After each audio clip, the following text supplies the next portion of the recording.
নমস্কার শ্রোতা বন্ধুরা, আপনারা শুনছেন আপনাদের পছন্দের শাম্ভবী প্রোডাকশনস। শাম্ভবী প্রোডাকশনসের আজকের সবিশেষ নিবেদন তারানাথ তান্ত্রিকের ফ্যানফিকশন সম্বলিত কাহিনী তারানাথ তান্ত্রিক ও স্কন্দ কাটার আতঙ্ক গল্পটি। লেখিকা সঞ্চারী ভট্টাচার্যের কলমে শুনতে থাকুন এই বিশেষ কাহিনী।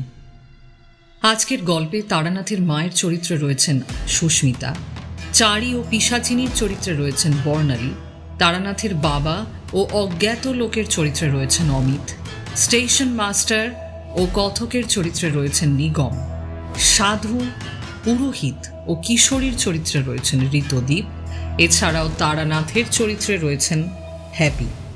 আশা করি এই কাহিনী আপনাদের মনোগ্রাহী হবে। তাহলে শুরু করতে চলেছি আজকের এই বিশেষ নিবেদন তারানাথ তান্ত্রিক ও স্কন্দ কাটার আতঙ্ক। শুনতে থাকুন।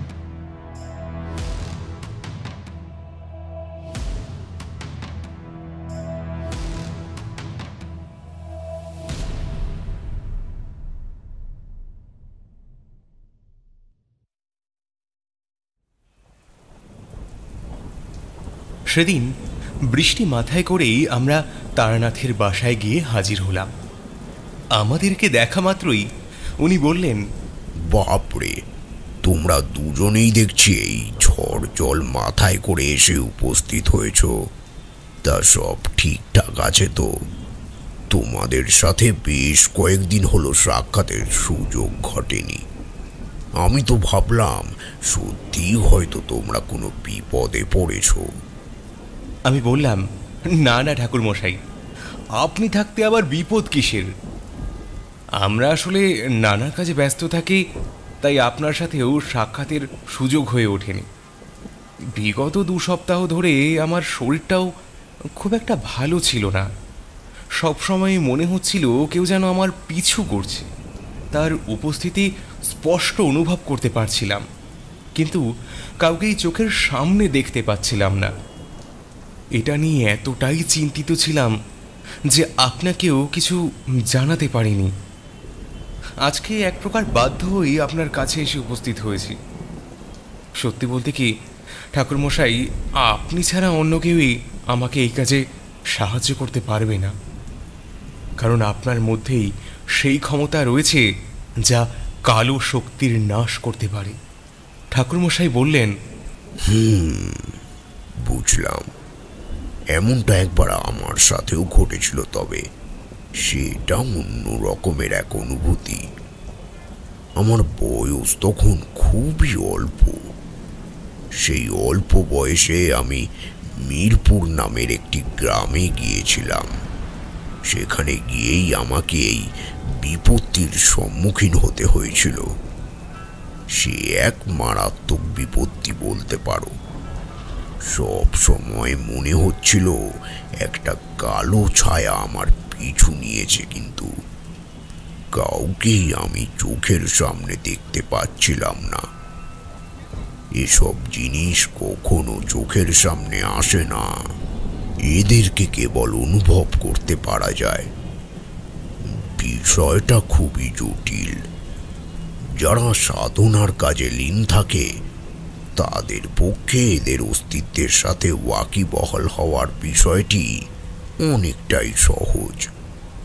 তবে সাধারণ মানুষ কিভাবেই বা এর অর্থ অনুধাবন করতে পারবে? ঠাকুরমশাইয়ের কথাগুলি শেষ হতেই সেখানে চারি এসে হাজির হলো। এরপর বলল, ও মা, কাকাবাবু আপনারা এসে গেছেন? এদিকে দেখুন, আমার কোনো খেয়ালই নেই। আমি সেই নিজের তালেই বসে রয়েছি। ভাগ্যিস আপনাদের গলার আওয়াজ শুনতে পেলাম, তাই তো দৌড়ে চলে এলাম। আপনারা এখানেই বসুন, আমি আপনাদের জন্য চা আর মুড়ি মাখার বন্দোবস্ত করি। তারপরে আজকে বসে সকলে মিলে গল্প শুনব। আমি হেসে বললাম, বাবা, তোমারও দেখছি গল্প শোনার ঝোঁকটা বেড়ে গেছে চারি। কিশোরীর সাথে সাথে বলে উঠল, সে আর বলতে, চারি বরাবরই গল্প শুনতে খুব ভালোবাসে, আর আমাদের সাথে থাকায় ওর গল্প শোনার ঝোঁকটাও এমনিতেই বড্ড বেশি বৃদ্ধি পেয়েছে। কি চারি, কিছু ভুল বললাম নাকি? চারি মৃদু হেসে বলল, আপনারা যে কি বলেন না, আমি আসছি, দাঁড়ান। বাবা, তুমি কিন্তু গল্প বলতে শুরু করে দিও না। আমি এই যাব আর আসবো, কেমন? এই বলেই চারি ভেতরের ঘরে চলে গেল। আমরাও মশগুল হয়ে ঠাকুরমশাইয়ের বলা কথাগুলি শুনতে লাগলাম। উনি বললেন, মিরপুর এমনই একটা জায়গা যে জায়গাটির সাথে একটা কালো ইতিহাসের সূত্র জড়িয়ে থাকে। ওই জায়গাটির মানুষের কাছ থেকে অনেকগুলো কথা জানতে পেরেছিলাম। মিরপুরের অধিবাসীরা এমনটা বিশ্বাস করতেন যে সেখানে বহুকাল পূর্বে ডাইনি বিদ্যার চর্চা ছিল। সেই ডাইনি বিদ্যার দ্বারাই কিন্তু মিরপুরের উন্নতি সাধিত হয়েছিল। ওই স্থলটি এক প্রকার ডাইনিদের দ্বারাই পরিব্যাপ্ত ছিল। সাধারণ মানুষের বাস ছিল না বললেই চলে। দূরের গ্রামগুলির থেকে মানুষ সেখানে নিজেদের সমস্যার সমাধান হেতু আসতেন। এরপরে ডাইনিরা নিজেই তাদেরকে টোটকা বলে দিতেন, ওষুধও বানিয়ে দিতেন। সেই সব ওষুধ অসুস্থ রোগীর মাথায় ঠেকালেও নাকি সমস্যার সমাধান ঘটে যেত, কিংবা ওষুধ খেয়েও রোগী সুস্থ হয়ে যেত। এমনটাই চমৎকারী ওষুধের ব্যাখ্যা পাওয়া যায়। তবে আশেপাশের গ্রামের লোকেরা এই বিষয়টিকে ভালো চোখে দেখছিলেন না। তাদের মধ্যে একটা অশান্তির সৃষ্টি হয়েছিল। তারা ভাবতেন একটা গোটা গ্রাম কেবল ডাইনিদের দ্বারাই আচ্ছন্ন হয়ে রয়েছে। রাত্রের অন্ধকারে সেখানে কেউ যেতেও পারে না। এরা একদিকে যেমন মানুষের উপকারে আসে, তেমনি অন্যদিকে এরা মানুষকে মেরে ফেলতেও দুবার ভাবে না।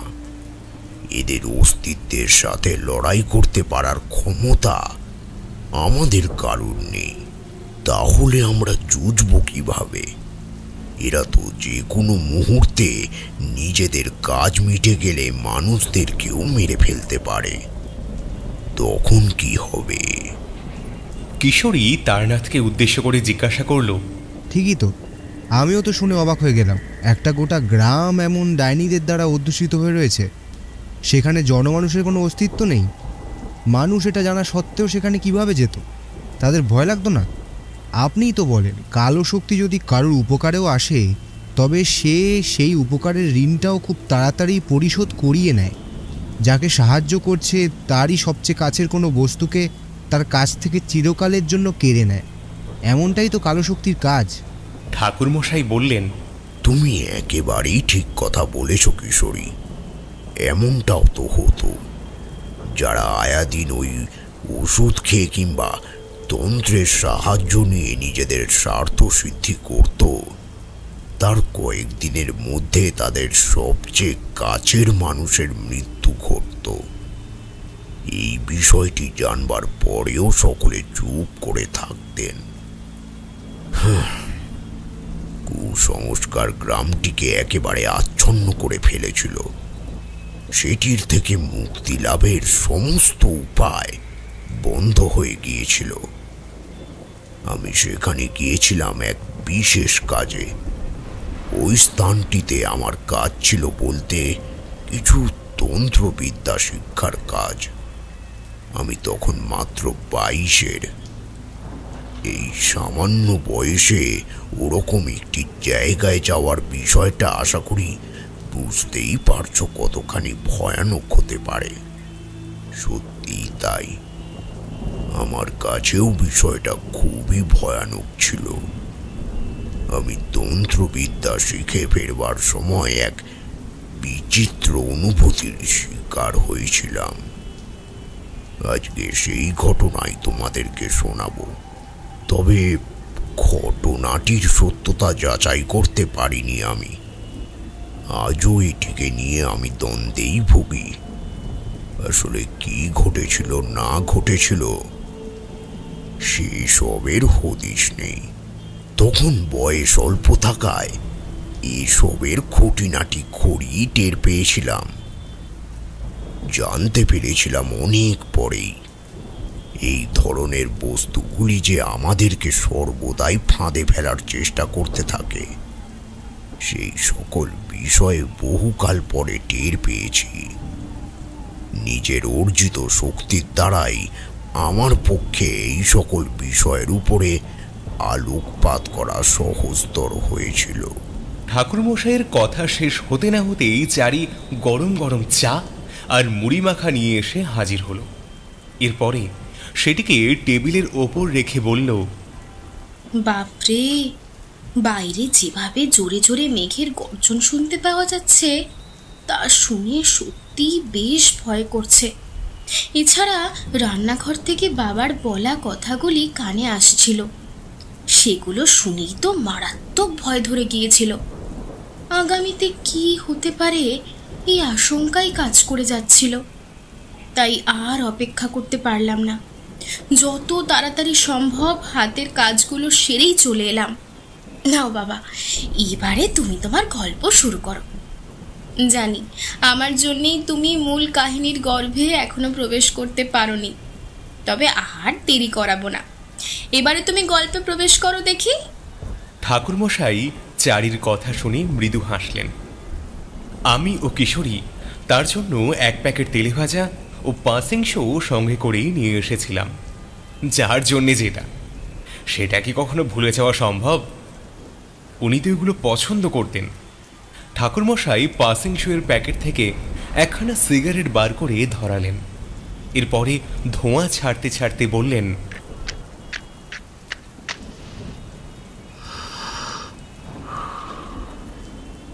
এই নাও কিশোরী বিভূতি, তোমরাও এই চপের প্যাকেট থেকে একখানা করে চপ তুলে নাও। গল্প শুনবার ইচ্ছেটা অচিরেই বেড়ে যাবে, চিন্তা করো না। নাও নাও, তুলে নাও দেখি। আমরা ঠাকুরমশাইয়ের কথাগুলিকে ফেলতে পারলাম না।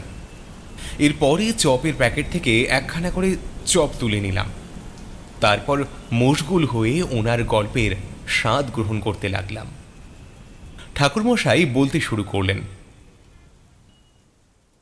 সেবারে আমাকে ট্রেনে করে মিরপুরের উদ্দেশ্যে রওনা হতে হয়েছিল।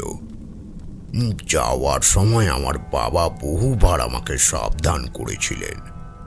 উনি আমাকে বলেছিলেন, দেখো, মিরপুর জায়গাটির সম্পর্কে আমি অনেক কিছুই জানি, তবে তোমাকে কোনোদিনও জানাইনি, কারণ তুমি যে আমার কথা শুনবে না এই বিষয়টি আমি ভালোভাবেই আন্দাজ করতে পেরেছিলাম। তন্ত্র সাধনার কাজ করা কোনো অন্যায় নয়। আমাদের বংশে অনেকেই তন্ত্র সাধনার বিষয়টিকে একটি উল্লেখযোগ্য দৃষ্টান্তমূলক কাজ হিসেবে মনে করেন। আমিও আমার জীবদ্দশায় তন্ত্র সাধনায় সময় বিনিয়োগ করেছি, তবে এসবের মধ্যে দিয়ে আক্ষরিক অর্থে আদেও কোনো উল্লেখযোগ্য ভবিষ্যৎ তৈরি হয়েছে কিনা সেই বিষয়ে আমি যথেষ্ট সন্দেহ প্রকাশ করেছি বইকি। তবে তুমি যখন তোমার জীবনকে তন্ত্র সাধনার পথে এগিয়ে নিয়ে যেতে চাও এবং এই পথকেই উল্লেখযোগ্য পথ হিসেবে মনে করতে চাও, তখন আমি তোমাকে বাধা দেব না। তবে ওই জায়গাটির সম্পর্কে এমন অনেক রটনা রয়েছে যেগুলো শুনলে যে কোনো মানুষের রক্ত হিম হয়ে যেতে পারে। ওখানে যাওয়াটা খুব একটা কঠিন কাজ নয়, তবে ওখান থেকে ফিরতে পারাটা সত্যি খুব কঠিন, বিশেষ করে সুস্থভাবে ফেরাটা। বাবার কথাগুলি আজও আমার মনকে নাড়া দিয়ে যায়। তবে শুধু বাবাই নয়, আমার মাও আমাকে বলেছিলেন, এই স্বল্প বয়সে এত ঝুঁকিপূর্ণ কাজ করতে যাওয়ার দরকারটা কি? তুমি তো দিব্যি ভালো রয়েছ। পুঁথিগত বিদ্যার দ্বারা যেটুকু জ্ঞান অর্জন করা সম্ভব তা তো তুমি অর্জন করেছই। তাহলে এখন আবার তন্ত্র সাধনার পথে বাইরে যাওয়ার দরকার কি? আমাদের পরিবারে তন্ত্রচর্চার বিষয়টিকে সকলেই গুরুত্ব দিয়ে এসেছেন, তবে এত অল্প বয়সে গৃহের বাইরে থেকে কেউ তন্ত্র সাধনা করবার জন্য মনস্থির করেনি। তাই আমি তোমাকে এই কথাগুলি বললাম। তুমি আমাদের একমাত্র সন্তান। তোমার একটি বিপদ আপদ হয়ে গেলে ভবিষ্যতে কে আমাদের বংশ রক্ষা করবে? তোমার তো এসব বিষয়ে কোনো চিন্তাই নেই। তুমি কেবল নিজেরটুকু বুঝে চলতেই পছন্দ করো। আমি সেদিন মাকে পাল্টা উত্তরে বলেছিলাম, তন্ত্র সাধনার কাজ কোনো অন্যায়সূচক কাজ নয় মা। আমি তন্ত্র চর্চার মধ্যে দিয়ে নিজের আহুত জ্ঞানকে আরো সমৃদ্ধ করতে চাই। সেই কারণেই আমি তন্ত্র সাধনার কাজ করি। এই সাধনার কাজটিকে আগামীতে আরো সুযোগ্য পর্যায়ে পৌঁছে দেবার জন্যই আমার অন্বেষণ। আশা করি তুমি আমাকে ভুল বুঝবে না।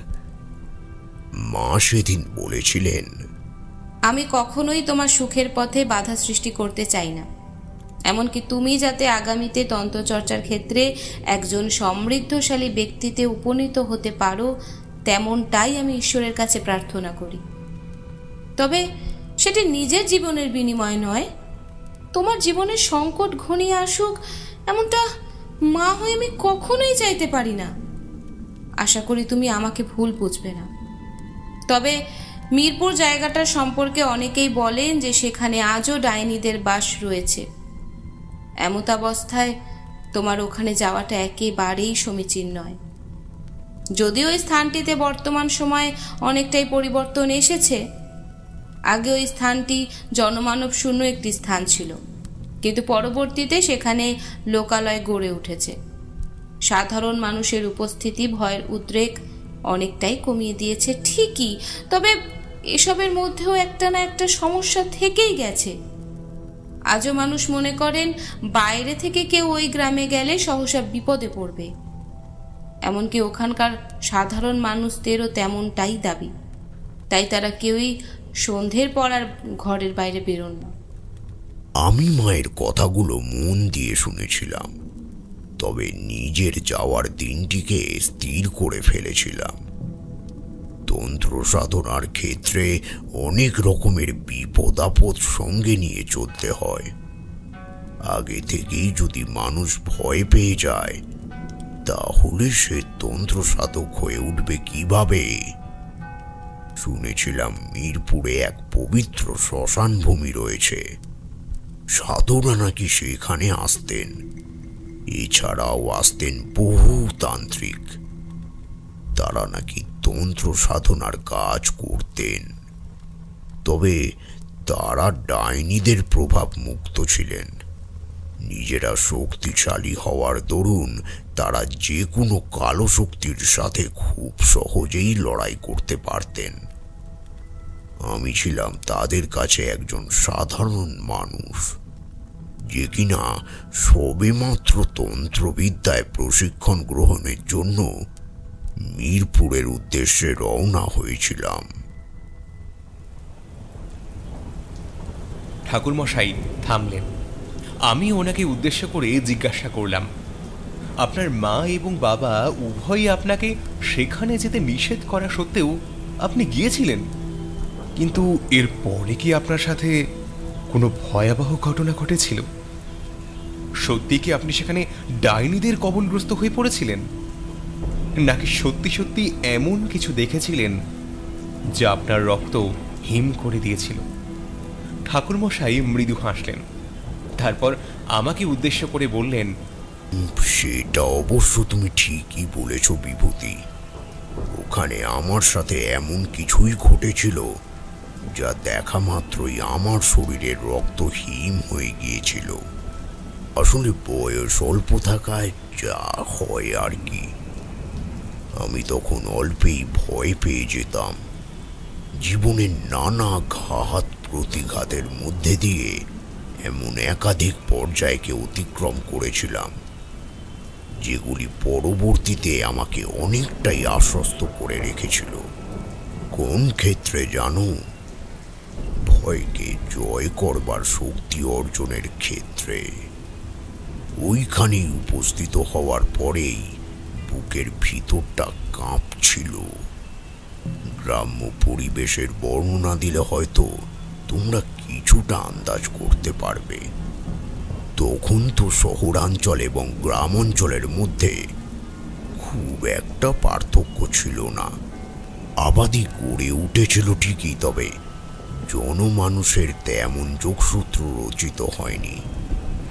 মানুষ নিজের মতন করে বেঁচে থাকতে পছন্দ করতেন। গ্রাম্য পরিবেশে কুসংস্কারের মাত্রা এতটাই প্রবল ছিল যে দেবদেবীর উপাচারের সাথে সাথে কালো শক্তির পূজা অর্চনাও করা হতো।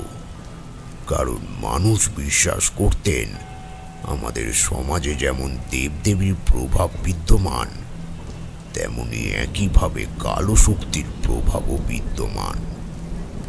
এই কালো শক্তির প্রভাবকে খণ্ডানোর জন্য প্রয়োজন তাদের পূজা করা। পূজা অর্থাৎ অর্ঘ্য প্রদান।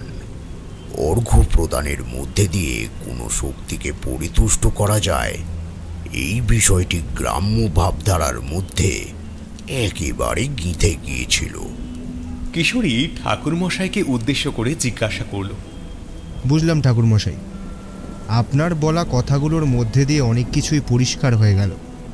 তা আপনি তখন কিভাবে সেই গ্রামে পৌঁছলেন? আপনার সাথে কি কোনো সঙ্গী ছিল, নাকি আপনি একাই ওই গ্রামের উদ্দেশ্যে পাড়ি দিয়েছিলেন? ঠাকুরমশাই কিশোরীর কথার উত্তর দেওয়ার পূর্বে চপের প্যাকেট থেকে একখানি চপ বার করে মুখে পুড়ে দিয়ে বললেন, সে তুমি এক প্রকার সঠিক কথাই বলেছ কিশোরী। সঙ্গে করে একজন সঙ্গী নিলে বোধহয় মন্দ হতো না। সেটা না নেওয়ার কারণেই হয়তো আমাকে আরো বেশি বিপদে পড়তে হয়েছিল। আসলে ভেবেছিলাম একা একা দিগ্বিজয় সেরে নেব। এর মধ্যে দিয়ে আয়ত্ত করা শিক্ষাগুলিকেই পাথেয় হিসেবে কাজে লাগাতে চেয়েছিলাম। তবে ওই যে কথায় আছে না, যা দেখা যায় তা সব সময় সত্যি হয় না, আবার যা সত্যি তাকে সব সময় দেখতে পাওয়া যায় না। আমার সাথেও কিছুটা তেমনটাই ঘটেছিল। তবে সেখান থেকে শেষ রক্ষা পেয়ে যে ফিরে আসতে পেরেছিলাম, এটাই অনেক বড় পাওনা। আমি ঠাকুরমশাইকে উদ্দেশ্য করে বললাম, আর যে তর সইছে না ঠাকুরমশাই, আপনি কাহিনীর গর্ভে প্রবেশ করুন। বুঝতেই পারছি কাহিনীখানা কতটা রোমাঞ্চকর হতে চলেছে। এরপর ঠাকুরমশাই কাহিনীর গর্ভে প্রবেশ করলেন। সেটা ছিল শ্রাবণ মাসের এক দুপুর। কিন্তু শ্রাবণ মাসের বৈচিত্র্য বড় অদ্ভুত। সকাল বিকেল কিংবা রাতের পরিবেশকে আলাদাভাবে বর্ণনা করা যায় না। আকাশ কালো মেঘে আচ্ছন্ন হয়ে থাকে। কখনো ঝিরিঝিরি বৃষ্টি, আবার কখনো বা সজোরে বর্ষণ। এমনটাই নিত্য নৈমিত্তিক প্রক্রিয়ায় চলতে থাকে। সেবারে আমি একটু দুপুরই বেরিয়ে পড়েছিলাম। আমাকে একজন বলেছিলেন যত তাড়াতাড়ি হোক গ্রামে পৌঁছে যাওয়াই শ্রেয়। কারণ ওই যে একটা মূলগত ধারণা, সন্ধ্যের পরে কাউকে গ্রামের বাইরে ঘুরে বেড়াতে দেখতে পাওয়া যায় না। প্রত্যেকেই সন্ধ্যের চাদর গায়ে জড়িয়ে ঘরের মধ্যে সেধিয়ে বসে থাকেন। এটাই নাকি মিরপুরের অধিবাসীদের মূলগত কর্তব্য। তবে আমার বিষয়টা একেবারেই পছন্দ ছিল না। আমি সেখানে সন্ধেবেলা পৌঁছেছিলাম এবং গোটা রাত ওই গ্রামেই কাটানোর সিদ্ধান্ত নিয়েছিলাম। আদপে বিষয়টা কি, এটা জানবার চেষ্টা করাটাই আমার উদ্দেশ্য ছিল। চারি ঠাকুরমশাইকে উদ্দেশ্য করে জিজ্ঞাসা করল, বাপরে বাপ, তোমার সাহস দেখে আমি বলিহারি যাই। তোমার জায়গায় অন্য কেউ থাকলে হয়তো এতক্ষণে জ্ঞান হারিয়ে ফেলতো। সত্যি বাবা, তোমার ছোটবেলা থেকেই দেখছি বড্ড সাহস ছিল। ঠাকুরমশাই তার কথায় মৃদু হেসে বললেন, সাহস না থাকলে কি আর হয় মা? তাহলে যে এত এত মানুষের সমস্যার সমাধান করছি, সে তো হতোই না। জ্যোতিষবিদ্যায় পারদর্শী হতে গেলেও তো মানুষকে ভালোভাবে নিরীক্ষণ করতে জানতে হয়।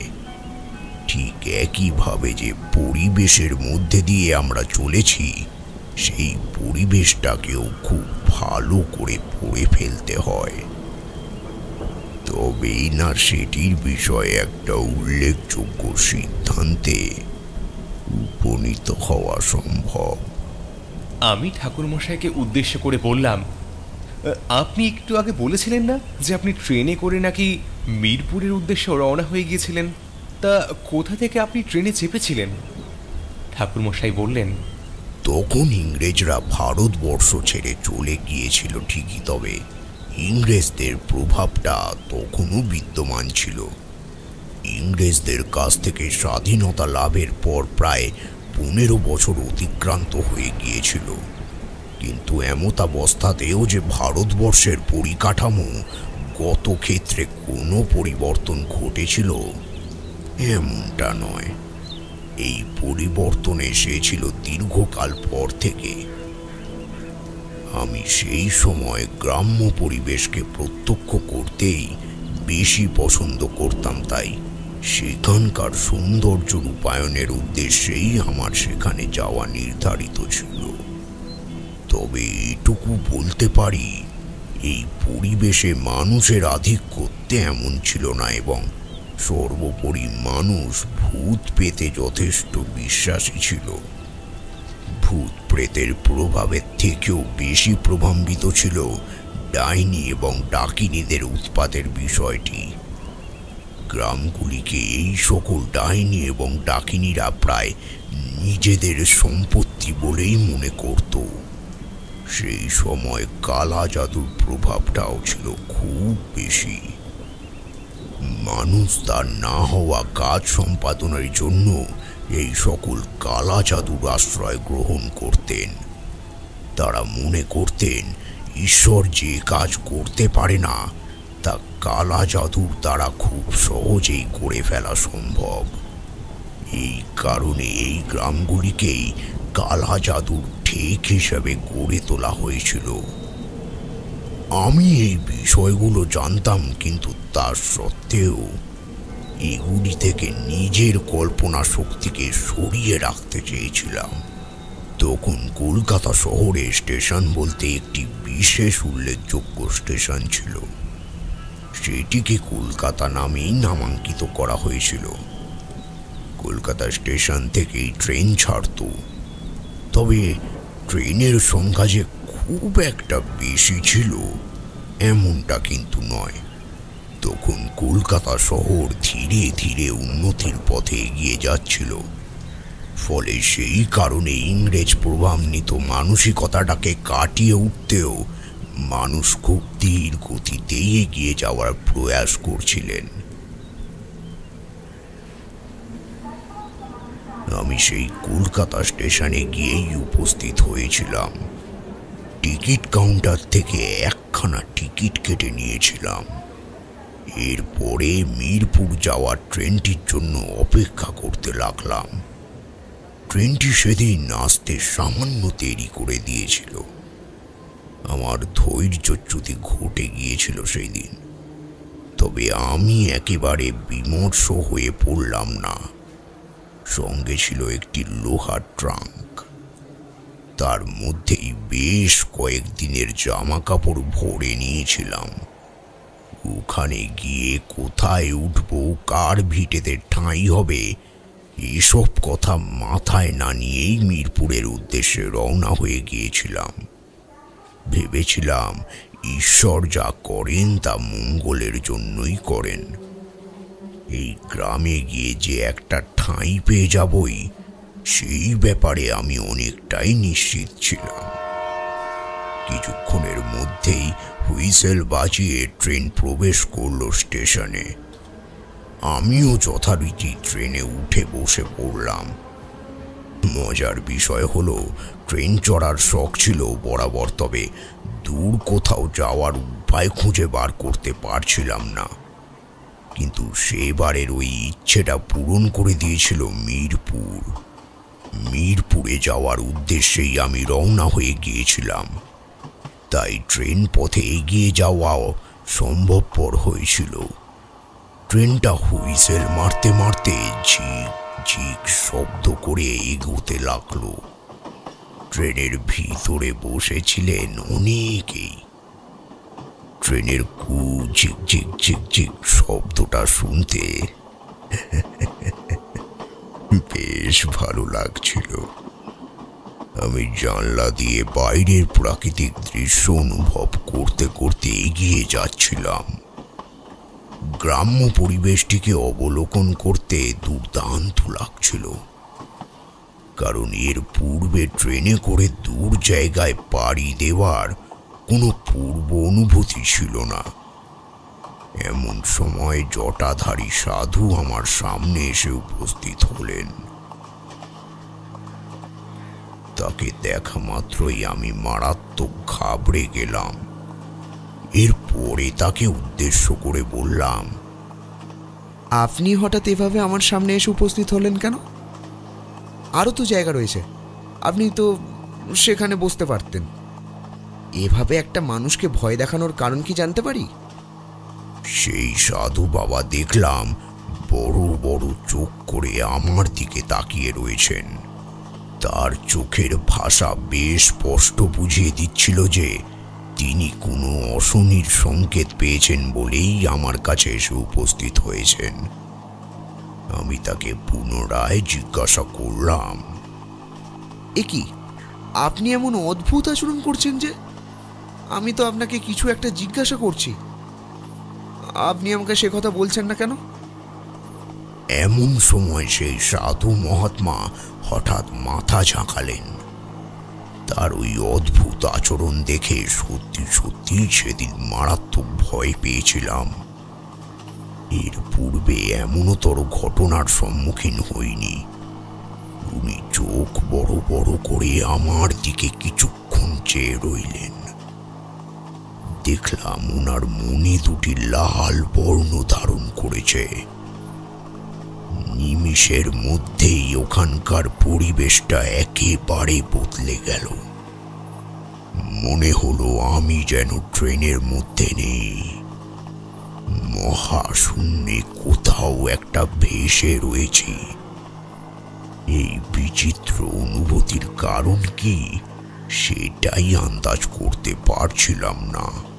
তবে সামনে বসে থাকা ওই সাধু আমার আরো কাছে এসে বললেন, তুই যেখানে যাচ্ছিস সেখানে কিন্তু তোর প্রাণের ঝুঁকি আছে তারানাথ।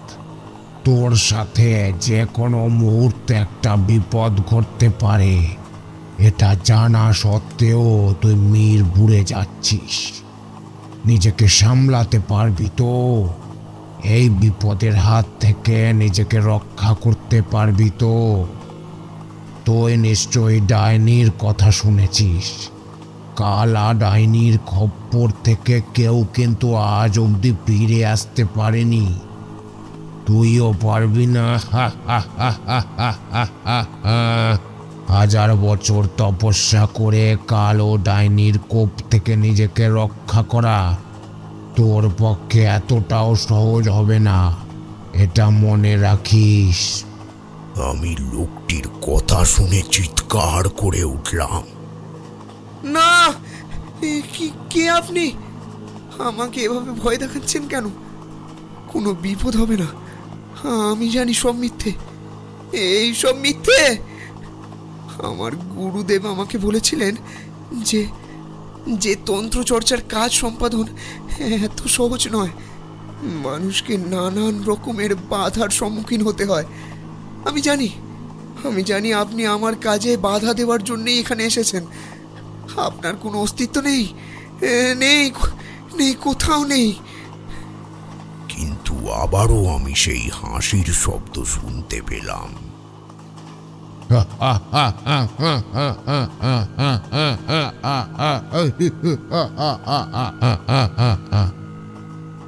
আমি সম্বিত ফিরতেই সামনের দিকে তাকিয়ে দেখলাম সত্যি সত্যি সেখানে আর কারুর অস্তিত্ব ছিল না। আমার চোখের সামনেটা হঠাৎ করে কেন এমন ধোঁয়াটে বর্ণ ধারণ করেছিল বুঝতে পারলাম না। আশপাশটা একেবারেই ঝাপসা হয়ে গেল। তারপর পুনরায় ট্রেনের হুইসেলের শব্দটা আমাকে সুস্থ করেছিল। আমি সামনের দিকে তাকিয়ে দেখলাম সেই সাধুর উপস্থিতি নেই। তবে বেশ কয়েকটি চোখ আমাকে উদ্দেশ্য করেই স্থির হয়ে রয়েছে। ওখানে বসে থাকা লোকগুলির মধ্যে একজন আমাকে উদ্দেশ্য করে বললেন, আপনি ওন হা করে কি দেখছিলেন? মনে হলো যেন আপনি হাওয়ার সাথে কথা বলছেন, অথচ আপনার সামনে তো কেউই ছিল না। জানি না বাপু, আপনারা যে কি করেন, এই সকল কাজ একেবারেই ঠিক নয়। আপনার গেরুয়া রঙের বস্ত্র আর গলায় রুদ্রাক্ষের মালা দেখে মনে হচ্ছে আপনি একজন তান্ত্রিক। কি ঠিক বললাম তো? আমি স্বাভাবিক হয়ে গেলেও ঠিক স্বাভাবিকভাবে কথার উত্তর দিতে পারছিলাম না। এমন সময় ওই লোকটি দ্বিতীয়বার আমাকে প্রশ্ন করলেন, আপনার কি শরীর খারাপ লাগছে নাকি? একটু জল খাবেন? লোকটি আমার দিকে জলটা এগিয়ে দিতে চাইলেন ঠিকই, তবে আমি সেটি গ্রহণ করতে পারলাম না, আর আগেই জলের পাত্রটা হাত থেকে পড়ে গেল। তারপরে সামান্য স্বাভাবিক হলাম। ওই শব্দটি কানে যেতেই মনে হলো আমি নিরন্তর কোনো কালো জগতের মধ্যে প্রবেশ করে গিয়েছি, আর সেই কারণেই আমার সাথে এমনটা ঘটছে। আমি লোকটিকে উদ্দেশ্য করে বললাম, আমি আসলে মিরপুর যাচ্ছি, সেখানে আমার কিছু কাজ আছে। তবে গেরুয়া বস্ত্র আর গলায় গলায় রুদ্রাক্ষের মালা পরিধান করলেই কেউ তান্ত্রিক হয়ে যায় না। যে কোনো কাজ মন থেকে ভালোবেসে করতে হয়, তবেই সেই কাজে পারদর্শী হয়ে ওঠা সম্ভব। আমিও নিজের কার্য সম্পাদনের জন্যই মিরপুরে যাচ্ছি। আসলে এমন একটা ঘটনা ঘটল যেটার কোনো কারণ খুঁজে বার করতে পারছি না। আপনি কি এক্ষুনি কোনো সাধুকে এখানে দেখেছেন? মানে তিনি তো আমার সামনেই এসে বসেছিলেন।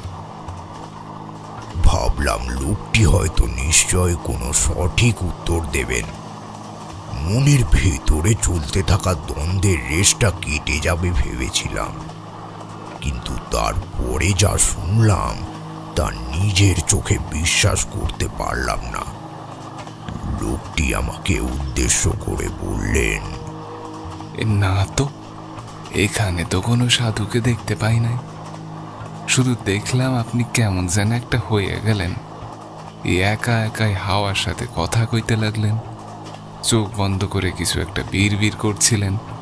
মনে হচ্ছিল যেন আপনি মন্ত্র পাঠ করছেন, কিন্তু তারপরেই দেখলাম আপনি আচমকা অস্থির হয়ে উঠলেন, চোখ খুলে হাঁপাতে শুরু করলেন।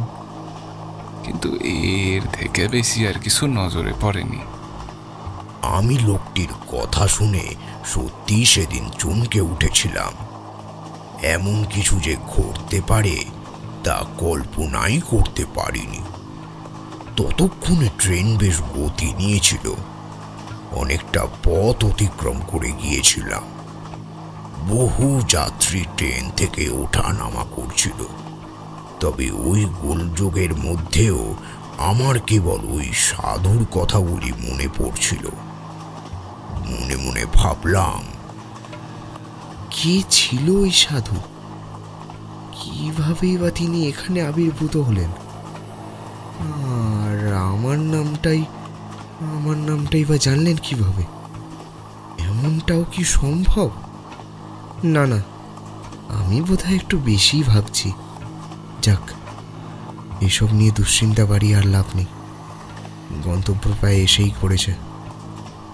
এখন মিরপুরে নামার জন্য প্রস্তুতি নিয়ে ফেলি। কিছুক্ষণ পরেই ট্রেনটি মিরপুর স্টেশনে প্রবেশ করল।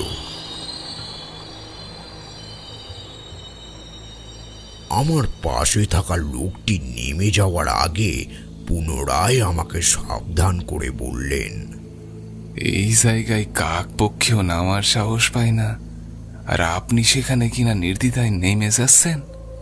খুব সাবধানে থাকবেন বাবা, না হলে কিন্তু বিপদ আসতে পারে। এই জায়গাটা সম্পর্কে এমন অনেক কথাই শুনেছি, আপনার তো আমার দুজনের ধারণার বাইরেই থেকে যাবে। আর আপনি একাই বোধহয় স্টেশনে নামছেন, তাই খুবই সাবধানে থাকবেন। কিন্তু সেদিনকে প্রকৃতি যেন সব রকম ভাবেই আমাকে মিরপুরের উদ্দেশ্যে রওনা হতে বাধা প্রদান করছিল। প্রতিটি লোক আমাকে কেবল মিরপুরের উদ্দেশ্যে রওনা দিতে বাধা দিচ্ছিলেন। ওখানে গেলেই যে একটা চরম বিপদ ঘনীভূত হতে পারে সেটির আশঙ্কা আমাকে পূর্বেই কুড়ে কুড়ে খাচ্ছিল। তবে সত্যি কথা বলতে কি, তন্ত্রচর্চার বিষয়টিকে আমি ছোটবেলা থেকেই অত্যন্ত গুরুত্বের সাথে গ্রহণ করেছিলাম। আর সেই কারণেই আমি চেয়েছিলাম মিরপুরের মাটিতে পা দিয়েই না হয় ভূত এবং ভবিষ্যতের বিষয়টি নির্ধারিত করতে। তন্ত্র সাধনার মধ্যে দিয়ে ভূত এবং ভবিষ্যৎকে খুব সহজেই নির্ধারণ করা যায়, এ কথা নিশ্চয়ই তোমরা শুনেছ।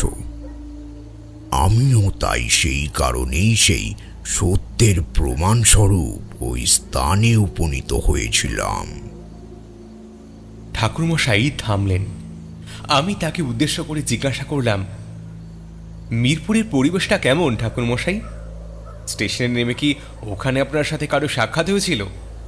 আসলে ওই গ্রামটির বিষয়ে তো আপনি অনেক কিছুই জানতেন না, তাই জিজ্ঞাসা করছিলাম আর কি। ওখানে নেমে কারো সহযোগিতা ছাড়া তো আপনার পক্ষে গ্রামের সীমানায় পৌঁছানো সম্ভব ছিল না। ঠাকুরমশাই আমাকে উদ্দেশ্য করে বললেন, তুমি ঠিক কথাই বলেছ বিভূতি। সত্যি ওই জায়গায় কেউ ছিল না। এমন সময় আমি একজন ব্যক্তিকে আমার দিকে এগিয়ে আসতে দেখলাম। সম্ভবত উনি ছিলেন স্টেশন মাস্টার। ট্রেনটা হুইসেলের শব্দ করতে করতে স্টেশন ছেড়ে চলে যাওয়ার সাথে সাথেই ওই মানুষটি আমার সামনে এসে উপস্থিত হলেন। তাকে দেখা মাত্রই আমি জিজ্ঞাসা করলাম, আচ্ছা, এখান থেকে মিরপুর যাওয়ার রাস্তাটা কোনটা বলতে পারেন? আমি আসলে মিরপুর শ্মশানে যাব। ওখানে এক মস্ত তন্ত্র সাধক এসেছেন। শুনেছি বেনারস থেকে নাকি উনি এখানে এসেছেন। তাই ওনার সাথে সাক্ষাৎ করবার উদ্দেশ্যেই আমি এখানে এসেছি। আমি ওনার কাছ থেকে তন্ত্র বিষয়ে শিক্ষা গ্রহণ করতে চাই। আপনি যদি আমাকে মিরপুরের রাস্তাটা বলেন তাহলে খুব ভালো হয়। আমার কথাগুলি শোনা মাত্রই দেখলাম লোকটির চক্ষু একেবারে চড়ক গাছ হয়ে গিয়েছে। তিনি আমাকে উদ্দেশ্য করে জিজ্ঞাসা করলেন, আপনার মাথাটাই বোধহয় খারাপ হয়ে গিয়েছে। মিরপুরের এই মাটিতে কোনো সাধারণ মানুষ যেখানে পা রাখতে ভয় পায়, সেখানে আপনি কিনা ওখানকার শ্মশানে যেতে চাইছেন? জানেন সেই রাস্তাটা কতটা ভয়ানক? আমি স্টেশন মাস্টারকে উদ্দেশ্য করে বলেছিলাম, এখনো তো দিনের আলো রয়েছে। আমি কাজ সেরে সেখান থেকে সন্ধ্যের মধ্যেই ফিরে যাব। আসলে আমার মনের মধ্যে যাই চলুক না কেন, আমি যে ওই গ্রামে রাতের বেলা থাকবার সিদ্ধান্ত নিয়েছি, সেই বিষয়টি আমি কোনোভাবেই স্টেশন মাস্টারকে জানাতে চাইনি। কারণ উনি এই বিষয়টির কথা জানতে পারলে যদি আমাকে গ্রামের সীমানায় যেতে না দেন, যদি গ্রামের হদিশ না দেন, তখন আমি কোথায় যাব? সেই কারণেই আমি ওনাকে উদ্দেশ্য করে বললাম আমি সন্ধ্যের মধ্যেই গ্রাম থেকে ফিরে আসব। মনে হলো উনি আমার কথাটি শুনে অনেকটাই আশ্বস্ত হলেন। এরপরে আমাকে উদ্দেশ্য করে বললেন, ঠিক আছে, আপনি যখন নিজেই নিজের দায়িত্ব নিতে পারবেন তখন আর আমি আপনাকে বাধা দেব না। আমি স্টেশন মাস্টার, তবে আমি সন্ধে হওয়ার সাথে সাথেই এই অঞ্চল ছেড়ে চলে যাই। ওই যে সরু রাস্তাটি দেখছেন, এটি চলে গেছে গ্রামের সীমানা বরাবর। ওই রাস্তা ধরে সোজা এগিয়ে গেলেই আপনি গ্রামের সীমান্তে পৌঁছে যাবেন। তারপর সেখান থেকে বাঁ দিকে বাঁক নিয়ে সোজা এগোতে থাকবেন। ওটাই শ্মশানের রাস্তা। এই সময় গ্রামের কার সাহায্য পাবেন কিনা জানি না। গ্রামটা বড্ড থমথম করছে। কিছুদিন আগে এই গ্রামে এক দুর্ঘটনা ঘটে গিয়েছে, সেটার জেরেই এমন পরিস্থিতি। শুনেছি নাকি ওই কালো ডাইনিটার উৎপাত আবার বৃদ্ধি পেয়েছে। সে পুনরায় ফিরে এসেছে এই গ্রামে। এই সংকট মাথায় নিয়েও যদি আপনি সেখানে যেতে চান তাহলে যান, আমি আপনাকে বাধা দেওয়ার কি? আমি লোকটির কথা শুনে সেদিনকে যথেষ্টভাবে গিয়েছিলাম ঠিকই, তবে গোটা বিষয়টার তোয়াক্কা না করেই আমি সামনের দিকে এগোতে থাকলাম। এমন সময় হঠাৎ আকাশের মেঘটা গর্জন করে উঠল।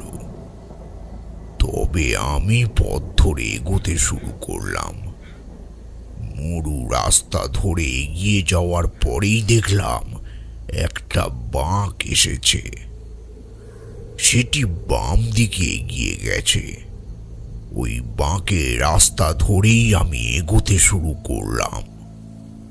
মেঘের গর্জনের শব্দ যেন আমার হৃদয়কে বিদীর্ণ করে তুলছিল। আকাশটা ঘন কালো মেঘে আচ্ছন্ন হয়ে গিয়েছিল। জঙ্গলের মধ্যে থেকে নানান রকমের জীবজন্তুর শব্দ কানে ভেসে আসছিল। মনে হচ্ছিল কেউ যেন জঙ্গলের ভিতর থেকে আমাকে লক্ষ্য করছে।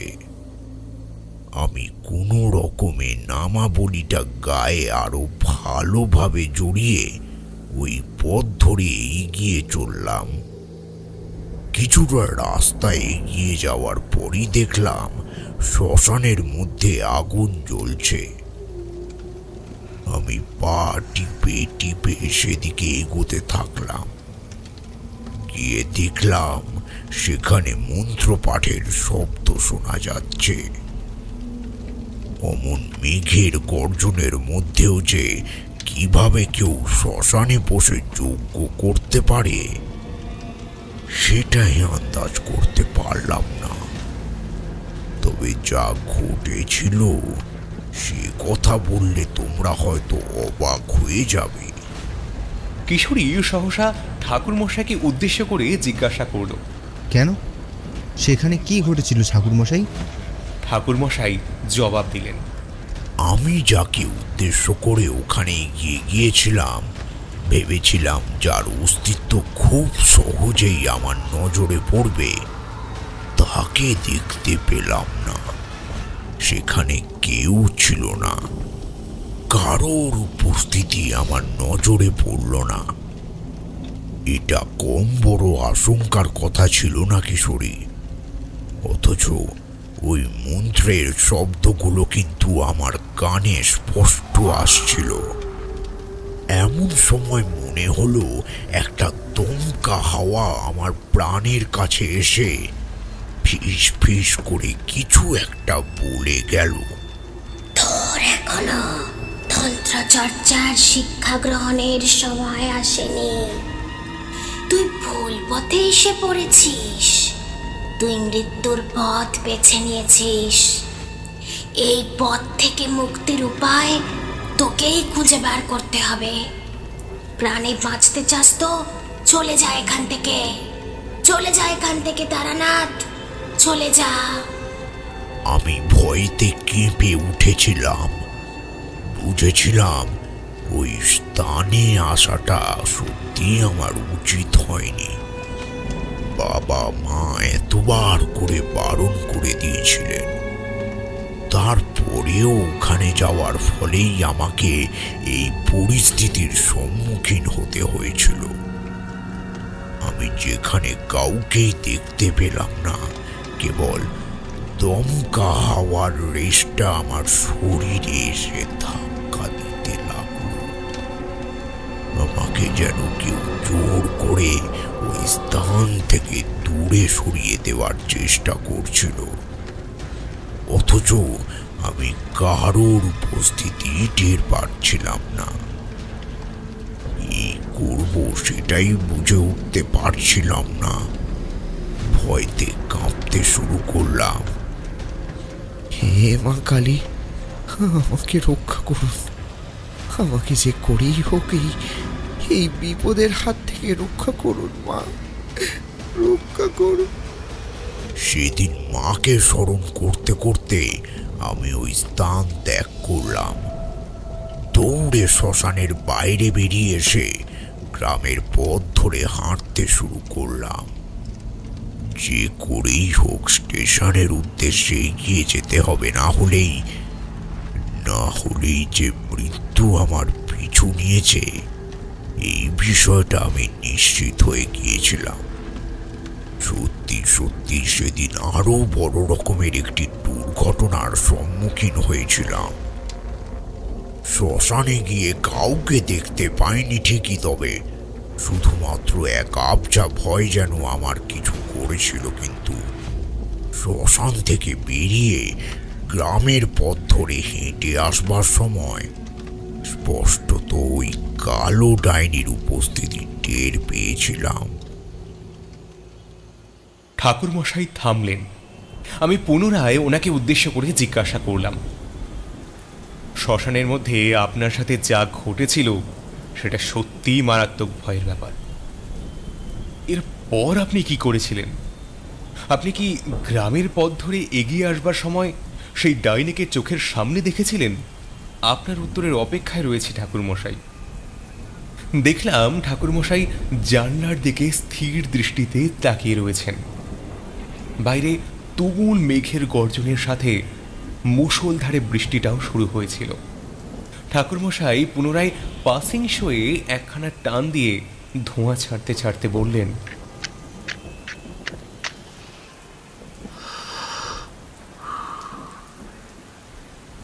বিষয়টা যদি এইটুকুর মধ্যেই সীমাবদ্ধ থাকতে পারত তাহলে আর দুশ্চিন্তার কোনো কারণ থাকতো না। তবে বিষয়টা এইটুকুর মধ্যেই সীমাবদ্ধ ছিল না। পথের আড়ালে জমে থাকা ঘন কালো অন্ধকারের মধ্যেও আমি সেদিন ওই ভয়ঙ্কর পিশাচিনীর উপস্থিতি টের পেয়েছিলাম। সেই কাহিনী খানাই এবার তোমাদেরকে বলবো। আমরা সকলেই পুনরায় ঠাকুরমশাইয়ের কথাগুলি মন দিয়ে শুনতে শুরু করলাম। উনি প্রবেশ করলেন কাহিনীর গর্ভে, বলতে থাকলেন, আমি সেদিন রাস্তা দিয়ে হন হন করে স্টেশনের দিকে এগোতে শুরু করলাম, কিন্তু কিছুতেই ওই পথ ধরে এগিয়ে চলা সম্ভব হচ্ছিল না। প্রায়শই মনে হচ্ছিল একটি কালো ছায়া ওই পথ ধরেই আমাকে লক্ষ্য করছে। পিছনে কারুর খসখস করে চলার শব্দ শুনতে পেলাম। মনে হলো তিনি যেন এগিয়ে আসছেন। ওই খসখসে পায়ের আওয়াজটা তেমনটাই মনে করিয়ে দিচ্ছিল। এরপরেও আমি থেমে থাকলাম না, কিন্তু সাহসা পা বাড়াতেই হঠাৎ শুনলাম এক কণ্ঠস্বর। কেউ যেন ফিসফিসিয়ে কানের সামনে এসে বলে গেল, তারানাথ, তারানাথ, এই পথ দিয়ে একা যাওয়া নিষেধ জেনেও এই পথে কেন এসেছিস? সবই যে মায়া। তুই আমাকে দেখতে না পেলেও আমি যে তোকে দেখতে পাচ্ছি। আমাকে তোর সাথে নিয়ে চল, আমি তোর সাথে যেতে চাই। এই গ্রামে থাকতে থাকতে আমার দমটা বন্ধ হয়ে আসছে। তারানাথ, তারানাথ। ফিস ফিস শব্দটা আমার কানে আসতে লাগলো। কেউ ফিস ফিসিয়ে এই কথাগুলি বলে যাচ্ছিল। আমি থমকে দাঁড়িয়ে পড়লাম। পা যেন আমার আর চলতে চাইছিল না। আমি পেছনের দিকে তাকাতেই পারছিলাম না। আবার ওই হাওয়ার বেগটা সহসা আমার দিকে এগিয়ে আসতেই আমি আরো ঘাবড়ে গেলাম। এইবারে মনে হলো ওই শব্দটা যেন ঠিক আমার কানের কাছেই চলে এসেছে। সেটি আমাকে খুব কাছ থেকেই কিছু একটা বলে দিয়ে যেতে চাইছিল। আবারও শুনলাম সেই কণ্ঠস্বর, তারানাথ, আমাকে নিজের সঙ্গে নিয়ে যা, আমি তোর সাথে যেতে চাই, এভাবে একলা ফেলে রেখে যাস না। নিশুতি রাতে অমন পায়ের শব্দ করতে করতে কেউ এগিয়ে আসছে, অথচ তার অস্তিত্ব আমার নজরে পড়ছে না। ভাবতে পারো বিষয়টা কতখানি ভয়ঙ্কর। আমি পেছন ঘুরে তাকিয়েও যখন কাউকে দেখতে পেলাম না, তখন ভয়টা আরো অধিক মাত্রায় কাজ করতে শুরু করলো। আমি হাঁপাতে শুরু করলাম। মনে হচ্ছিল জঙ্গলের মধ্যে থেকে ধেয়ে আসছে একাধিক ভয়ঙ্কর জন্তুর শব্দ। পেঁচার কর্কশ শব্দটি আবারও কানে ভেসে এলো। অন্ধকারের মধ্যে থেকে ধেয়ে আসাই এই সকল শব্দগুলির কারণ সন্দিহান করবার সাহস ছিল না। আমি মা কালীকে স্মরণ করতে থাকলাম। মা, আমাকে রক্ষা করুন, মা রক্ষা করুন। আমি কোন সংকট মাথায় নিয়ে ফেলেছি? আমি খেই খুঁজে পাচ্ছিলাম না। সামনের দিকে তাকাতেই দেখলাম আমি পথ হারিয়ে ফেলেছি। চারিদিকে তাকালাম, জঙ্গল ছাড়া আর সেভাবে কিছুই নজরে পড়ছিল না। এমন সময় আমি দেখলাম সেই ডাইনিকে। সেই ডাইনি আমার চোখের সামনে দাঁড়িয়েছিল। তাকে দেখা মাত্রই আমি খড়খড় করে কাঁপতে শুরু করলাম। দেখলাম সাদা লম্বা চুল মাটির সাথে লুটিয়ে রয়েছে, চোখের মনির জায়গাটা ফাঁকা, সেখান থেকে লাল রঙের আভা বেরিয়ে আসছিল। তার নখলো হাতগুলো ক্রমে আমার দিকে বাড়িয়ে দিতে লাগলো। দেখলাম তার পাটা শূন্যে ভেসে রয়েছে। বিকটভাবে হেসে চলেছে সে। খিকে সুরে হাসির শব্দটা আমাকে লক্ষ্য করেই ধেয়ে আসছিল। মনে হচ্ছিল আকাশ বাতাস মুখরিত করে সেটা আমাকে লক্ষ্য করে ধাবিত হয়ে চলেছে। মেঘটা গর্জে উঠল, তার সাথে উন্মত্ত ওই হাসির রেশটা বারে বারে ভয়াবহতাকে আরো বৃদ্ধি করে তুলছিল। আমি সামনের দিকে তাকিয়ে কাকুতি মিনতি করতে লাগলাম, ছেড়ে দিন, ছেড়ে দিন, আমাকে ছেড়ে দিন, আমাকে এখান থেকে যেতে দিন, যেতে দিন আমাকে। তখন আমার কালো শক্তির সাথে লড়াই করবার ক্ষমতা ছিল না। আমি সাধনার কাজও শিখিনি, কেবল এই বিষয়গুলিকে পরিচালিত করবার কিছু নিয়ম শিখেছিলাম। শ্মশানে গিয়ে তান্ত্রিকের কাছ থেকে সাধনার বিষয়ে বেশ কয়েকটি তথ্য আহরণ করতে গিয়েছিলাম, কিন্তু কোনো লাভ হলো না। সেই সময়ই আরো গাঢ় বিপদ আমাকে নিজের দিকে আকর্ষিত করেছিল। আমি বারে বারে কাকুতি মিনতি করবার পরেও দেখলাম ওই পিশাচিনী আমাকে লক্ষ্য করেই এগিয়ে আসছে। আমি আর সেখানে স্থির হয়ে দাঁড়িয়ে থাকতেও পারলাম না, এগোতে থাকলাম। জোরে দৌড়ানোর ক্ষমতা ছিল না, জঙ্গলের রাস্তা ধরেই এগিয়ে আসতে হচ্ছিল। সেই সাথে বয়ে আসছিল সেই ভয়ঙ্কর হাসির শব্দ। ক্ষণে ক্ষণে বিদ্যুৎ চমকে উঠছিল। এমন সময় সামনের দিকে তাকাতেই দেখলাম একটা জায়গায় প্রদীপের শিখার মতো কিছু একটা নজরে পড়ছে। ওই প্রদীপের শিখাটিকে লক্ষ্য করেই এগিয়ে যেতে ইচ্ছে করলো। সেদিকে কিছুটা ধাবিত হতেই দেখলাম সেখানে এক নয় একাধিক প্রদীপের শিখা রয়েছে। বুঝলাম এটি কোনো প্রদীপের দ্বারা সৃষ্ট হওয়া আলো নয়, সেখানে রয়েছে একাধিক আলোর সম্ভার। এমন সময় বাবার বলা কিছু কথা মনে পড়ে গেল। উনি মিরপুরের উদ্দেশ্যে রওনা হওয়ার পূর্বে আমাকে কয়েকটি কথা বলেছিলেন।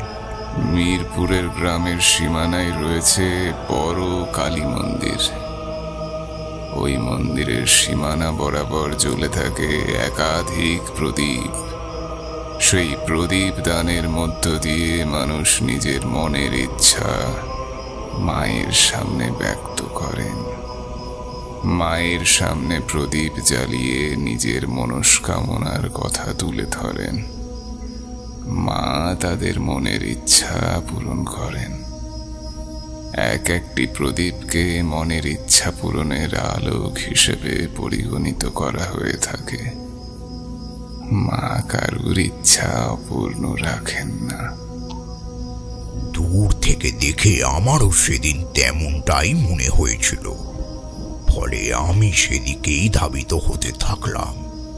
ওই প্রবল ঝড় বৃষ্টির মধ্যে আমার বেঁচে ফেরার কাজটা অনেকটাই কঠিন হয়ে দাঁড়িয়েছিল। তবে আমি হাল ছাড়লাম না।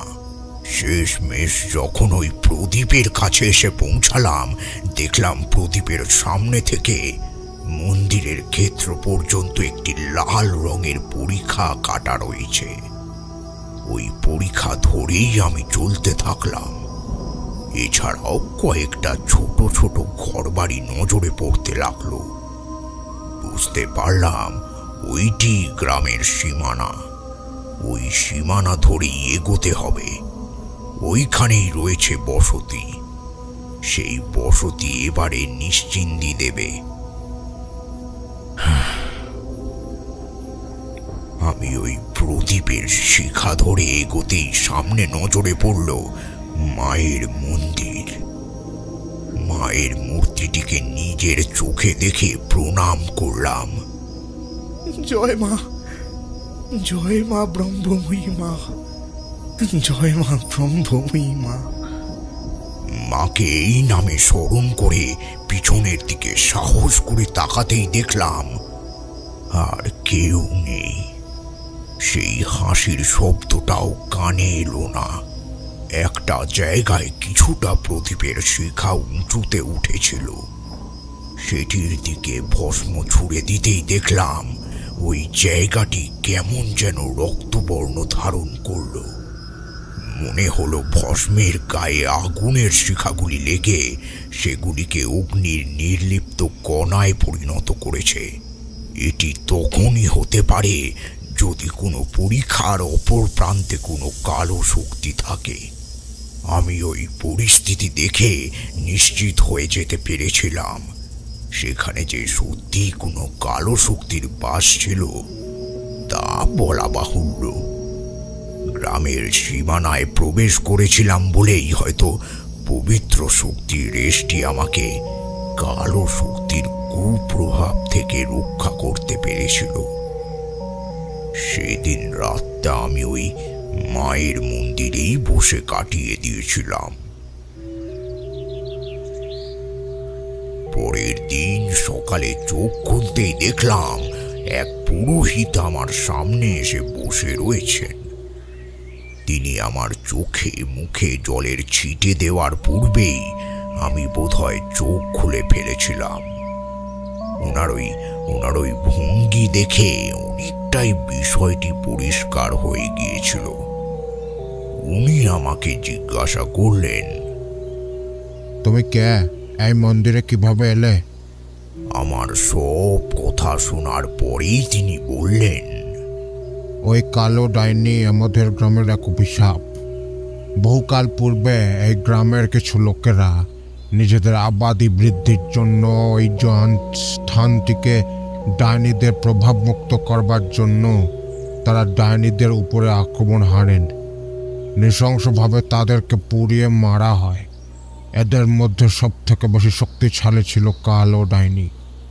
এমনটা মনে করা হয় যে ডাইনিরা মৃত্যুর পরে আরও শক্তিশালী হয়ে ওঠে। তাদের এই অপার শক্তির কাছে ঈশ্বরের শক্তি অনেক সময় হার মানতে বাধ্য হয়। সেই কারণেই এমনটা ঘটেছে। ওই কালো ডাইনি ছিল ডাইনিদের মধ্যে সব থেকে শক্তিশালী। তাই সে নিজের অস্তিত্ব টিকিয়ে রাখার উদ্দেশ্যেই এই ত্রাস গ্রামের মধ্যে ছড়িয়ে দিয়েছিল। সাধারণ মানুষকে শেষ করা, তাদেরকে গায়েব করে দেওয়া, এমনকি প্রসূতি মেয়েদেরকে গ্রাম থেকে তুলে নিয়ে যাওয়া, তাদের সদ্যজাত বাচ্চাগুলিকে মেরে তাদের রক্ত সেবন করা, এসব করেই তারা তাদের ত্রাস বজায় রেখেছিল। তবে এই মন্দির নির্মাণের পর থেকে তারা আর গ্রামের সীমানায় প্রবেশ করতে পারে না। এখন গ্রামটা অনেকটাই সুরক্ষিত। তুমি নিজের ক্ষমতায় মায়ের প্রতি নিষ্ঠা রেখেছিলে বলেই আজকে জীবিত রয়েছ। ওই পথে কোনোদিনও যেও না, কারণ ওখানে কোনো জীবিত মানুষের উপস্থিতি নেই। কালো শক্তি নিজেই তোমাকে এখানে ডেকে নিয়ে এসেছিল। তারা মুক্তির আশায় অনেককে শেষ করেছে, অনেককে ব্যবহারও করেছে। এটি তাদের নিত্যকর্ম। কাজেই তুমি যে নিজেকে রক্ষা করতে পেরেছ, সেটাই ঈশ্বরের ঐকান্তিক ইচ্ছে যেন। যাক, এবারে তুমি ধীরে ধীরে ওই পথ ধরে এগিয়ে যাও। স্টেশনের রাস্তা এটি। এই রাস্তা ধরে এগোলেই তুমি স্টেশনে পৌঁছে যাবে। এরপরে আমি সেই পুরোহিতকে প্রণাম জানিয়ে স্টেশনের পথে রওনা হয়ে গিয়েছিলাম। নির্ধারিত সময়ে আমি স্টেশনে পৌঁছে গিয়েছিলাম। সেখানে ট্রেনে চেপে বাড়িতে পৌঁছে একেবারে হাঁপ ছেড়ে বেঁচেছিলাম। সাধনার কাজ অসম্পূর্ণই রয়ে গিয়েছিল। এর পরের বছর আমি বেনারসের উদ্দেশ্যে পাড়ি দিয়েছিলাম, কিন্তু সেই ভয়ঙ্কর স্মৃতি মনের মধ্যে নিয়েই আমাকে বেঁচে থাকতে হয়েছিল। এমনও কিছু স্মৃতি থাকে যেগুলিকে মন থেকে সরিয়ে ফেলা যায় না। সেগুলি নিজের ক্ষমতা বিস্তারের মধ্যে দিয়েই নিজের প্রভাবকে অক্ষুণ্ণ রাখে।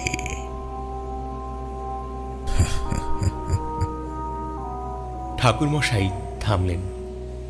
আমারও মনে হলো যেন এক যুগ তপস্যার পরে এরকম একটি ভয়ঙ্কর কাহিনীর আস্বাদ গ্রহণ করতে পেরেছিলাম। সত্যি সেদিনের ওই অভিজ্ঞতাটি বেশ চমৎকার ছিল। সেই অভিজ্ঞতার কথা আমার আজও স্মরণে রয়েছে।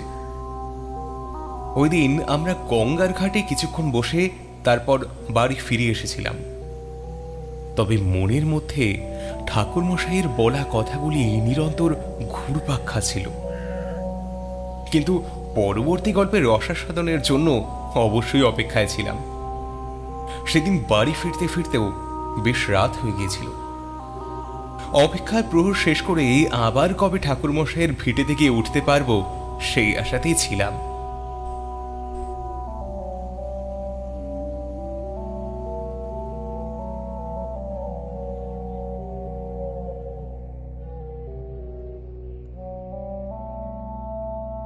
আপনারা এতক্ষণ শুনছিলেন লেখিকা সঞ্চারী ভট্টাচার্যের কলমে তারানাথ তান্ত্রিক ও স্কন্দ কাটার আতঙ্ক গল্পটি। আজকের এই গল্পে সূত্রধারের ভূমিকায় ছিলাম আমি, সঞ্চারী ভট্টাচার্য। এছাড়াও আজকের গল্পের ভিএফএক্স, এডিটিং, মিক্সিং এবং সাউন্ড ডিজাইনিংয়ে ছিল 62 FPS স্টুডিও ও পোস্টার ডিজাইনে ছিল পিয়ালি। এখনো পর্যন্ত যারা আমাদের চ্যানেলটিকে সাবস্ক্রাইব করে উঠতে পারেননি, তারা আমাদের সাবস্ক্রিপশন বাটনের পাশে থাকা বেল আইকনটিকে প্রেস করে আমাদের চ্যানেলটিকে সাবস্ক্রাইব করতে কিন্তু ভুলবেন না। নিয়ে আসবো এমন আরও অনেক কাহিনী। তাহলে আমাদের সঙ্গে থাকুন আর শুনতে থাকুন আপনাদের পছন্দের শাম্ভবী প্রোডাকশনস, যেখানে গল্প কথা বলে। নমস্কার।